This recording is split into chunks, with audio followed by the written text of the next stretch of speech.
뉴욕 증시는 지난주 경기 회복에 대한 기대감으로 상승 시도가 이어졌지만 오후 늦게 차익 매물이 나오면서 지수가 등락을 보이다 혼조세로 마감됐습니다. 다우는 3포인트 오른 9,509로 거래를 마쳐 5일째 상승세를 유지했습니다. 영국 증시가 10개월 만에 최고치를 기록하는 등 유럽 증시는 사흘째 상승세를 이어갔습니다.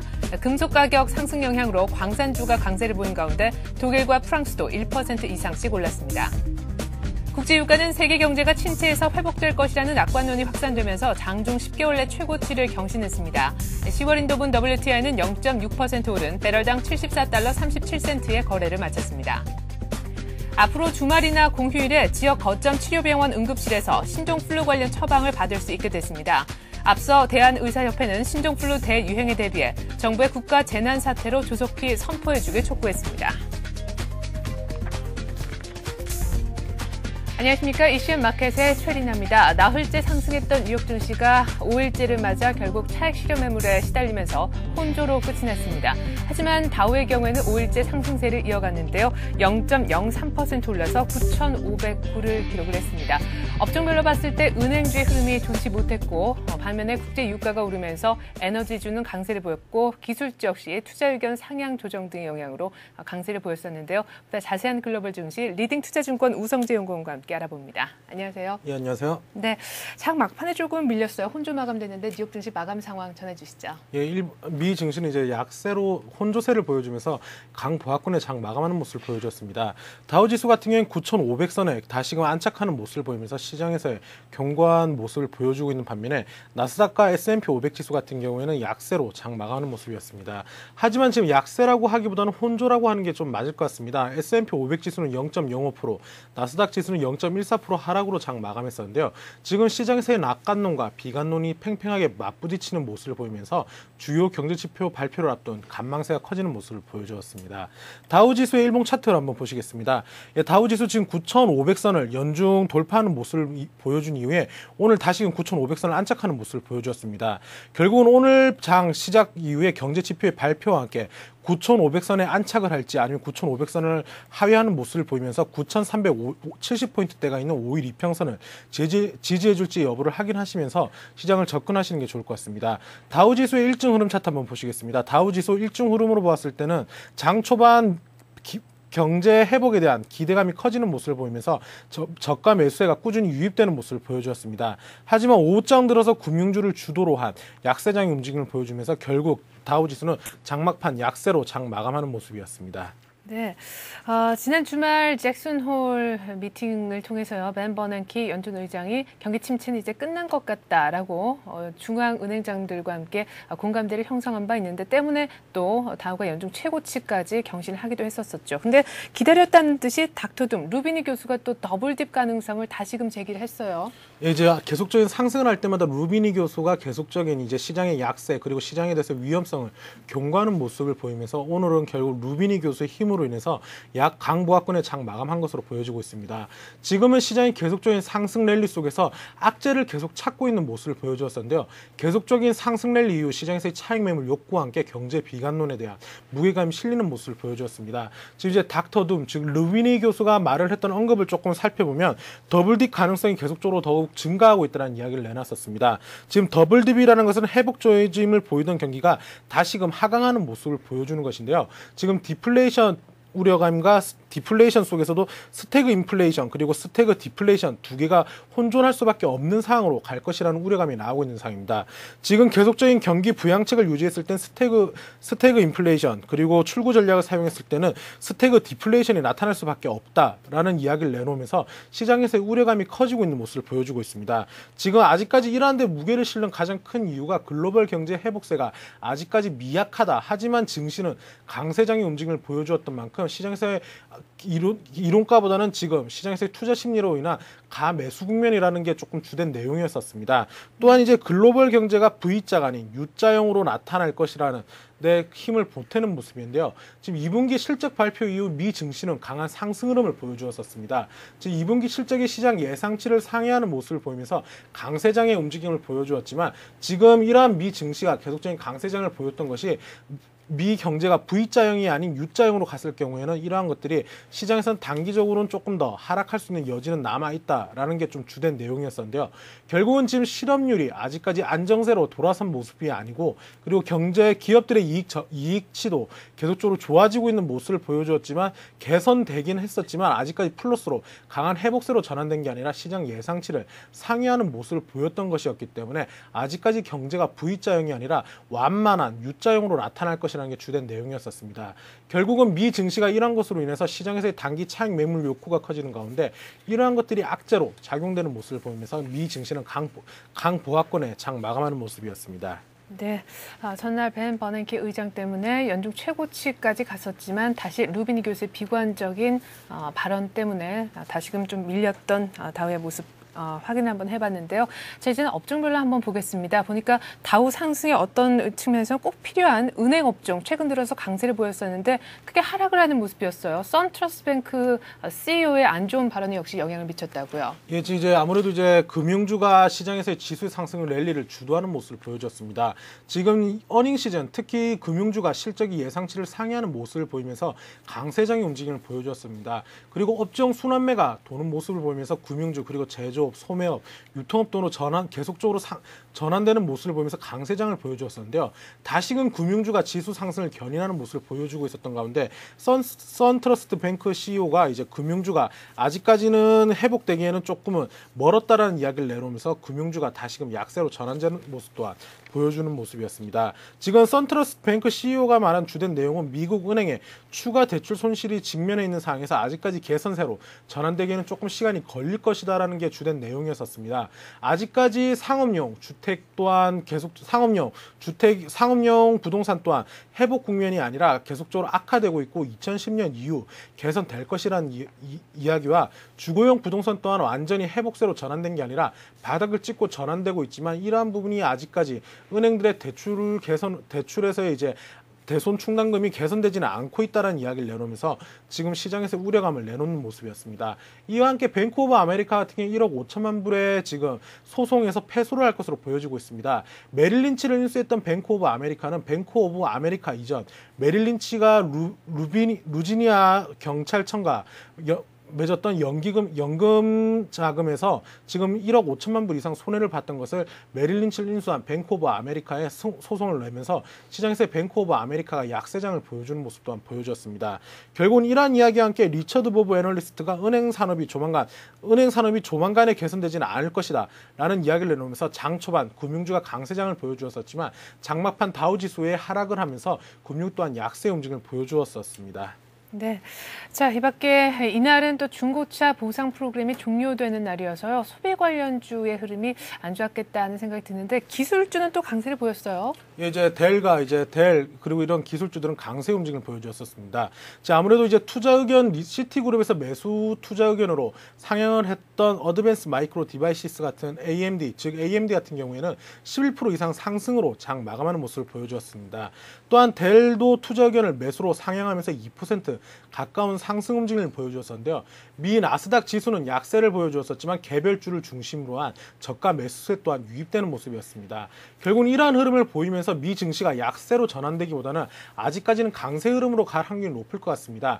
계속적인 이러한 기술주들의 강세 그리고 이제 업종별로 봤을 때 투자처를 찾지 못한 자금들이 계속적으로 유입되고 있는 모습을 보였던 만큼 시장에서의 강세장의 움직임이 예측되고 있는데요. 지금 이제 포드 같은 경우에는 중고차 보상 프로그램 종료로 인해서 4%의 하락세를 나타냈었습니다. 지금 이제 중고차 보상 프로그램이 오늘 마감했던 미 증시를 끝으로 이제 이게 마감이 되는데요. 결국은 이러한 것들로 인해서 중고차 보상 판매가 끝났기 때문에 자동차 업종에 대해서 약세로 자동차 업종의 매출이 크게 증가하지 않을 것이라는 우려감이 나오면서 4%대 하락하는 모습을 보여주었습니다. 하지만 아직까지 경기 회복에 대한 기대감, 그리고 이제 벤 버냉키 의장의 발언 등이 시장에서 영향을 미치면서 유가가 상승한 것과 함께 엑스모빌 같은 이제 유가 관련 업종은 강세로 장 마감하는 모습이었습니다.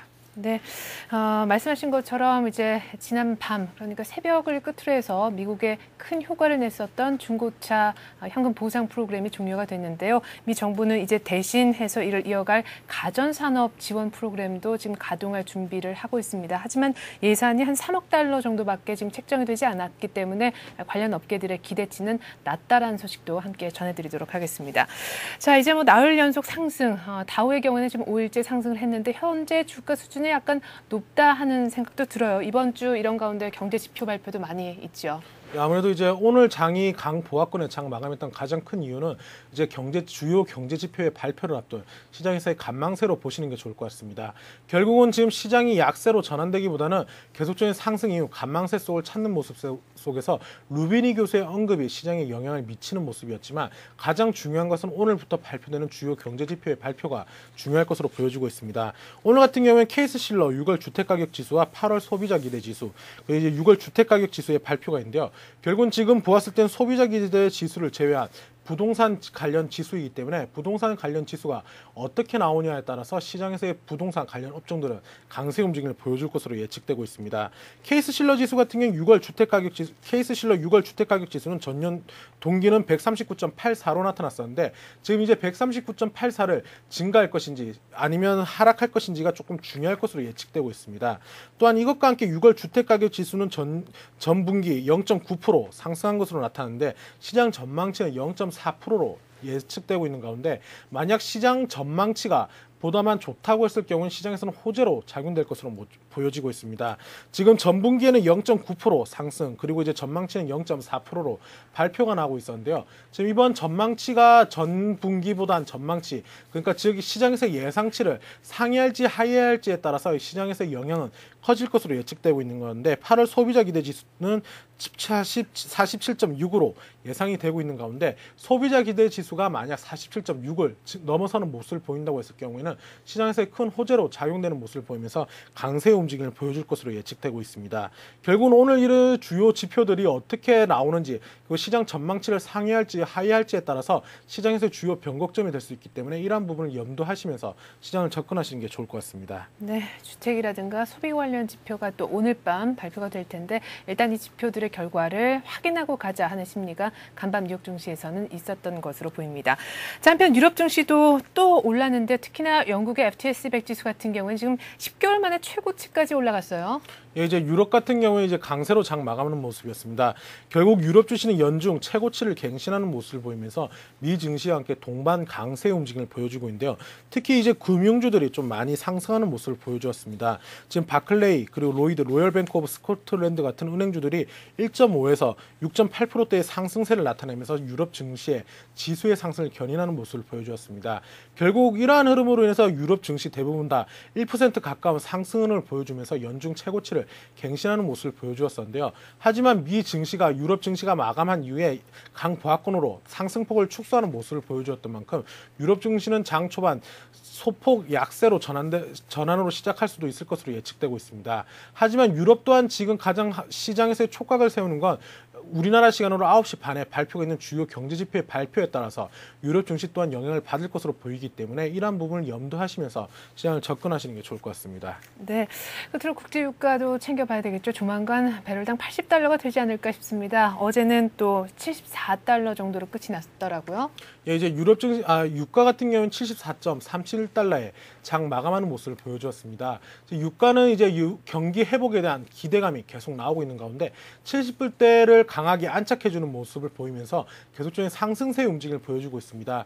앞서 말씀하신 것처럼 지금 80불을 돌파할지의 여부는 조금은 아직은 시기상조로 보여지고 있는 가운데 기업들의 예상치 그리고 이제 주요 지표들이 얼마만큼 회복될지에 따라서 그리고 이제 유가에 가장 영향을 많이 미치는 것은 중국이 가장 영향을 많이 미치는 모습을 보여주고 있습니다. 지금 중국에서의 통화정책위원회가 경제성장률이 8%대 이상으로 유지를 할 것이라는 언급을 내놓으면서 유가 또한 이것으로 인한 중국에서의 수요가 많이 늘어날 것이라는 기대감이 나오는 모습이었는데요. 결국 이러한 흐름세를 보여주었을 경우 이제 미 증시의 상승과 함께 강세의 움직임을 계속 보여줄 수 있기 때문에 시장은 조금은 아직까지는 강세로 보시면서 시장을 접근하셔야겠습니다. 네, 한편 뉴욕 외환 시장에서 달러는 소폭 내렸고요. 안전자산 선호 현상으로 엔 역시 최근 일주일 사이 최저 수준까지 떨어지는 모습 보여줬습니다. 자, 이렇게 해서 오늘 글로벌 증시는요. 리딩 투자증권 우성재 연구원과 함께 알아봤습니다. 말씀 잘 들었습니다. 네, 고맙습니다.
(8월 25일) 화요일 아침 뉴스 따라잡기 시간입니다. 오늘은 서울경제신문 신경립 기자와 함께합니다. 안녕하세요. 안녕하세요. 네, 한동안 좀 잠잠한가 싶었는데 엔화 대출 문제가 지금 다시 중소기업들의 발목을 잡고 있는데 어떻게 된 일입니까? 네, 이 엔캐리 대출이라고 하는데요. 은행들이 일본에서 저리로 엔화 자금을 들여와서 국내 소상공인들에게 원화로 환전해서 빌려주는 대출 자금을 말합니다. 고환율로 인해서 한동안 피해 기업이 소출을 했었는데 지난 4월에 주요 은행들이 이 엔캐리 대출자의 원리금 부담을 덜어주기로 정부와 약속을 하면서 한동안 좀 잠잠해지는가 싶었습니다. 하지만 최근 일부 은행들이 잇따라서 만기 축소와 금리 인상 그리고 추가 담보나 수수료를 요구하는 등 이 대출자들을 짓누르고 있는 것으로 나타나서 좀 다시 문제가 되고 있습니다.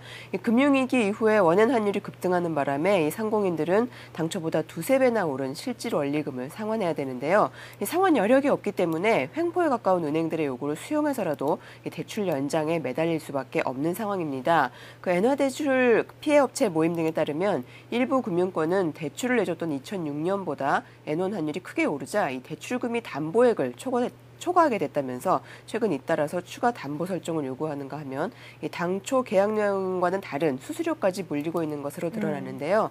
최근 엔화 대출 피해업체 모임 등 각종 모임과 인터넷 사이트에는 그 중소 제조업체들의 민원이 끊이지 않고 있다고 합니다. 네, 이렇게 정부의 지원 방침에도 불구하고 결국 금융권이 중소기업들의 지금 압박을 가하고 있다라는 얘기인데 현재 엔화 대출 피해 규모는 어느 정도인지요? 네, 정확한 그 집계는 나오기가 힘든데요. 일단 그 국민과 신한, 우리하나, 기업은행 등 5개 주요 은행을 집계해 보면 엔화 표시 대출 잔액은 지난 5월 말 현재로 9,182억 엔에 달합니다.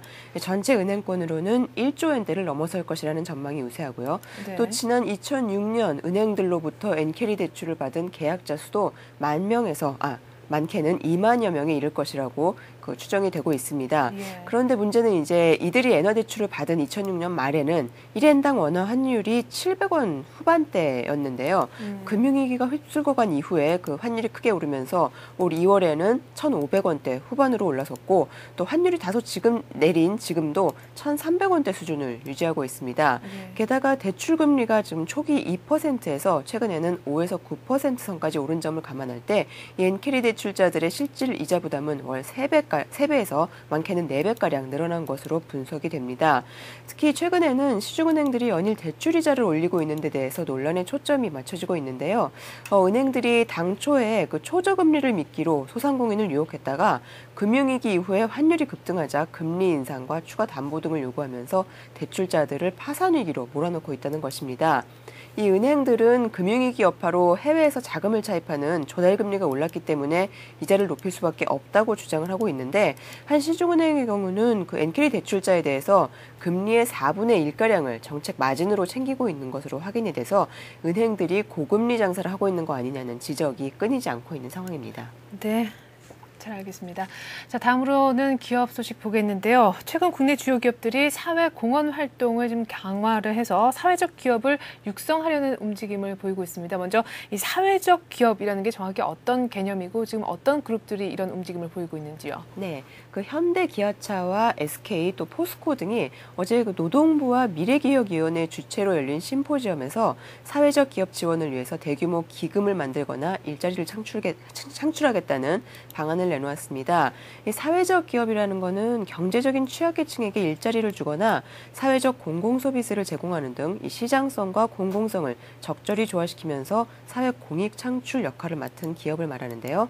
이 그룹별 지원 계획은 표를 보면서 말씀드리겠습니다. 이 현대기아차 그룹은 오는 2012년까지 사회적 취약계층을 위한 일자리 1,000개를 만드는 것을 골자로 한 그 지원 육성 방안을 내놓았습니다. 또 사회적 기업의 창업과 발전을 지원하는 사회적 기업 육성 기금을 조성해서 매년 약 20억 원씩을 투자한다는 방침입니다. SK그룹도 이날 심포지엄에서 사회적 기업 지원과 육성을 위해서 오는 2011년까지 500억 원 규모의 기금을 조성하는 방안을 검토 중이라고 밝혔고요. 또 그룹 내에 비영리법인 형태로 사회적 기업을 직접 설립하는 방안을 추진하겠다고 밝혔습니다. SK그룹은 지금 13개 주요 관계사별로 사업 아이템을 발굴해서 종합적인 지원 시스템을 만들고 그 수익은 모두 사회 공공 목적에 사용하겠다는 방침입니다. 포스코도 내년까지 전국에 3개의 사회적 기업을 추가 설립한다는 방침인데요. 포항과 광양, 또 경인 지역에 이들 기업을 세워서 취약계층에게 안정적인 일자리를 제공하고 이들 기업이 실제 이익을 내는 그 경제 선순환 구조를 구축하는 데 주력을 하겠다는 방침을 밝혔습니다. 네, 포스코, SK그룹 그리고 현대기아차 모두 이런 굵직굵직한 특별히 대기업들이 사회적 기업 나서기에 이제 적극 지원하겠다라는 소식은 반가운 것 같은데 주요 그룹들이 일제히 이런 어떤 사회적 기업 육성을 선언하고 나서 특별한 배경이 있는지 궁금합니다. 역시 핵심적인 역할을 한 거는 정부겠죠. 단순한 기부 등에서 나아가서 일자리 창출을 통해 소외계층을 지원해야 된다는 정부 요구를 재계가 수용한 결과가 이번에 발표된 방침이라고 할 수 있겠습니다. 네. 이 어제 발표된 각 그룹의 지원 방안이 그 단순한 기부 형태에서 벗어나서 별도의 기금 조성과 또 직업 소외계층 일자리 창출에 앞장설 수 있는 비영리법인 설립, 그리고 이들 기업이 실제 이익을 내서 지속적인 사업을 영위할 수 있도록 하는 선순환 구조 정착에 초점을 맞춘 것도 바로 이 때문이라고 할 수 있겠습니다. 어제 심포지엄에서 곽순중 미래기획위원장도 기업의 사회적 약자 배려를 위한 실천이 몇백억씩 쏟아붓는 이미지 광고보다 소비자들에게 더 가까이 갈 수 있다면서 재계의 사회적 기업 지원을 적극 독려했습니다.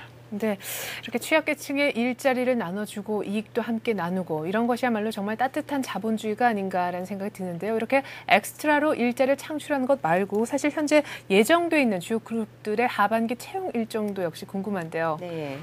이 국내 상위 30대 그룹 계열사들이 올 하반기 중에 신입 직원 15,000명을 채용할 계획인 것으로 나타났습니다. 네. 작년 하반기보다는 좀 줄었지만 상반기보다는 다소 늘어난 규모입니다. 잡코리아가 상위 30대 그룹 중 가운데 이 공기업 7개를 제외한 나머지 23개 그룹을 대상으로 조사한 결과 그 대다수인 21개 그룹이 올 하반기 채용 계획이 있다고 밝혔는데요. 채용 규모는 15,035명으로 작년에 15,560명보다 3.4% 정도 줄었지만 그 상반기보다는 좀 늘어났습니다. 그룹사별로는 삼성그룹이 상반기 2,100명보다 훨씬 늘어난 3,400명을 채용할 계획이고요. 그 STX그룹도 그 작년 하반기 750명보다 많은 1,000여 명을 모집하게 됩니다. LS와 KT 한진그룹도 각각 150명과 100여 명, 그리고 450여 명을 채용할 계획을 밝혔습니다. 이 밖에 포스코와 현대중공업, LG 등도 하반기 채용 계획이 있는데요. 아직 정확한 채용 규모와 시기는 확정짓지 못했다고 합니다. 네, 자 다음 소식입니다. 드디어 지난 19일이었죠. 수요일 날 발사 중단이 됐던 나로호가 오늘 한 오후 5시쯤 재발사될 예정입니다. 어제 이제 최종 리허설을 마치지 않았습니까? 네. 이 한국 최초 우주발사체인 나로호가 오늘 오후 5시를 전후해서 전남 고흥군 복례면 외나로도 나로우주센터에서 재발사됩니다. 발사 준비 리허설도 순조롭게 끝났고 기상 조건도 발사에는 지장이 없는 것으로 지금 예상이 되고 있습니다. 한국항공우주연구원은 어제 오전 11시부터 오후 5시까지 6시간에 걸쳐서 리허설을 진행했는데요. 이 과정에서 특이사항은 발견되지 않았고요. 그 나로호의 정확한 발사 예정 시간은 오늘 오전에 열리는 한국 선러 비행시험위원회에서 결정되는데 19일과 마찬가지로 오후 5시가 지금 유력합니다. 이 교육과학기술부와 항공우주연구원은 나로호의 기계적 결함이 발생하거나 기상이 갑자기 악화될 가능성을 고려해서 내일 26일도 지금 발사 예비일로 잡아놓은 상태입니다. 이 나로호가 오늘 성공적으로 발사되면 12에서 13시간 뒤인 내일 새벽에는 대전에 위치한 카이스트 인공위성연구센터가 나로호에 실려 올라간 과학기술 위성 2호와 첫 교신을 시도하게 되는데요. 이 교신에 성공을 하면 우리나라는 세계 10번째로 자국 땅에서 자력으로 위성을 쏘아 올린 우주클럽에 가입하게 됩니다. 근데 이번에야말로 나로 발사가 7.8기에 성공을 좀 해야 될 텐데요. 국민들의 어떤 바람도 마찬가지일 것 같습니다. 사실 지난 수요일에 너무 아까웠죠. 한 8분 조금 못되게 남겨두고 발사 중단이 됐었는데 이번에 재발사 성공 가능성은 어느 정도 됩니까? 네, 이 교과부와 한국항공우주연구원은 지난 19일에 발사 때 문제가 됐던 소프트웨어에 대한 수정과 점검 작업이 완벽하게 이루어졌고 또 나로호와 발사대 시스템, 추적 관제 장비도 모두 지금 정상인 만큼 오는 발사에는 아무런 문제가 없을 것이라는 전망입니다. 하지만 19일 발사 카운트다운이 종료된 그 7분 56초 이후로도 발사까지 아직 많은 단계가 남아있고 발사를 하더라도 성공을 위협하는 난제가 적지 않기 때문에 마지막 순간까지도 긴장을 늦출 수는 없는 상황입니다. 우선 현재 나로호 상태를 감안할 때 오늘 오후 4시 45분쯤 카운트다운 때까지는 별 차질이 없이 일정이 진행될 예정이고요. 발사 15분 전부터는 19일과 마찬가지로 자동 발사 장치가 작동이 됩니다. 발사 5분 전에는 상단의 2단 로켓에 또 2분 전에는 하단의 1단 로켓에 각각 전원이 공급되고요. 발사 3.8초 전에는 1단 엔진이 점화되면서 추력은 142톤에 이르게 되는데요. 다만 이 발사체 내에 급격한 변화를 일으키는 이 부분은 사전에 검증이 불가능한 상태이기 때문에 어떤 오류가 발생할 가능성도 현재로서는 배제할 수 없는 상황입니다. 또 나로호가 성공리에 발사가 되더라도 이 추진 시스템 가운데 하나라도 문제가 있으면은 발사체는 주저앉거나 폭발할 수가 있는데요. 이 추진 시스템의 오류는 우주 발사체 비행 실패의 가장 대표적인 원인 중 하나인 만큼 그만큼 위험성도 크다고 할 수 있겠습니다. 물론 만약에 이번 발사가 실패를 하더라도 나로호는 9개월 뒤 2차 발사를 포함해서 앞으로 2차례 더 발사 기회를 갖게 되고요. 오늘 발사에서 성공하면 더할 나위 없이 좋겠지만 네. 만약에 실패하더라도 다음 발사를 기약하면 되기 때문에 당장 오늘의 성패보다는 대한민국 우주 개발의 발전이라는 큰 그림에서 지켜보는 것이 좋을 것 같습니다. 네, 6일 만에 우주여행에 재도전하는 나로 어쨌거나 오늘 성공적인 발사하길 기대하겠습니다. 이렇게 해서 오늘 뉴스 따라잡기 시간은요. 신경립 기자와 함께해봤습니다. 신 기자 말씀 고맙습니다. 고맙습니다.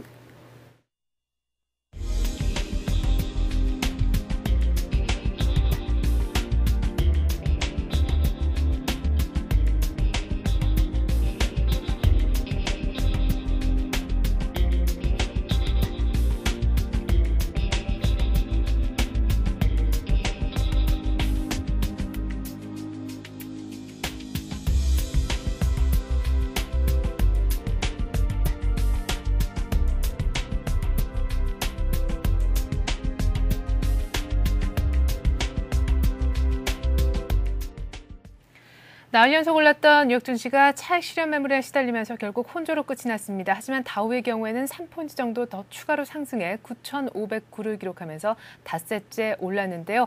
은행주가 하락했지만 배럴당 74달러를 유지한 에너지주는 강세, 투자 의견 상향 조정을 받은 기술주의 흐름도 괜찮았습니다.